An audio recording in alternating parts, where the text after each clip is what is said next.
Content కోసం research చేస్తుంటే ఒక లైన్ అనేది చదివాను, the more you learn the more you earn. దాని గురించి వాళ్ళ డిస్కస్ చేసుకునే ప్రయత్నించారు. అసలు దీని మీనింగ్ ఏంటంటే, మీరు ఎప్పుడైతే కొత్త విషయాలు నేర్చుకుంటారో ఆ స్కిల్స్ అనేవి మిమ్మల్ని యూనిక్ గా మార్కెట్ లో నిల్చోబెడతాయి. కస్టమర్స్ కానీ, క్లయింట్స్ కానీ, కంపెనీస్ కానీ ఎవరికి పే చేద్దాం అనుకుంటారంటే, ఎవరైతే వాళ్ళ వర్క్ కి వాల్యూ ప్రొవైడ్ చేస్తారో వాళ్ళకనేది వాళ్ళు వర్క్ ఇద్దాము అనుకుంటుంటారు.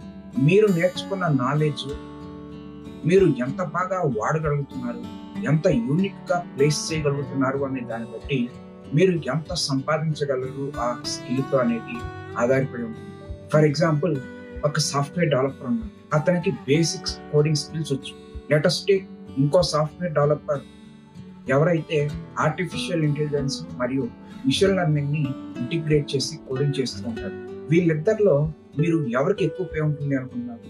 అఫ్ కోర్స్, సాఫ్ట్వేర్ డెవలపర్ ఎవరైతే ఆర్టిఫిషియల్ ఇంటెలిజెన్స్ మరియు మిషన్ లెర్నింగ్ ని ఇంటిగ్రేట్ చేసి కోడింగ్ చేస్తున్నాడో అతనికి ఎక్కువ పే ఉంటుంది. ఎందుకు?